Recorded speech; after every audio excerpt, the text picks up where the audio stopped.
Welcome to our channel. Today we how to configure Google Workspace to collaborate on project plans step by step clearly.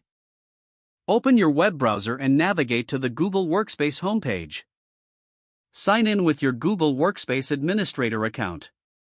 Once logged in, access the Google Admin Console from the main dashboard. Locate that Apps section in the Admin Console menu. Click on Google Workspace to open the suite of applications. Select Drive and Docs to manage file sharing settings. In the Drive and Docs settings, look for the Sharing Settings option.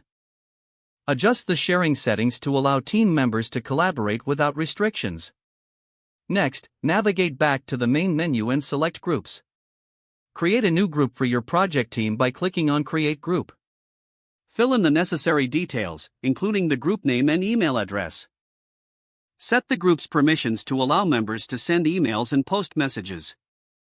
Now, open Google Calendar from the Google Workspace menu.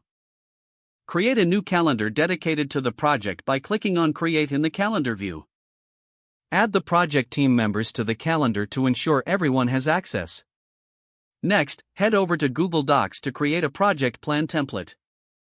Start a new document and lay out the sections for milestones, tasks, and responsibilities.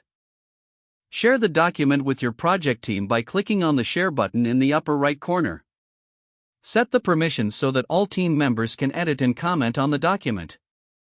Now, open Google Sheets to create a budget tracker for your project. Set up rows for expenses and columns for categories, dates, and amounts.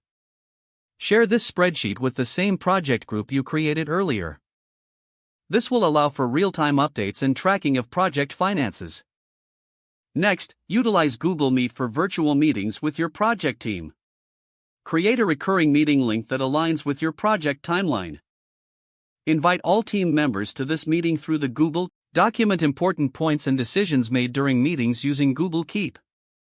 Make sure to share these notes with your team after each meeting for transparency. Finally, encourage team members to regularly communicate via Google Chat. This will help maintain a clear flow of information and ensure everyone is on the same page. Don't forget to like this video and subscribe to our channel for more step-by-step tech guides.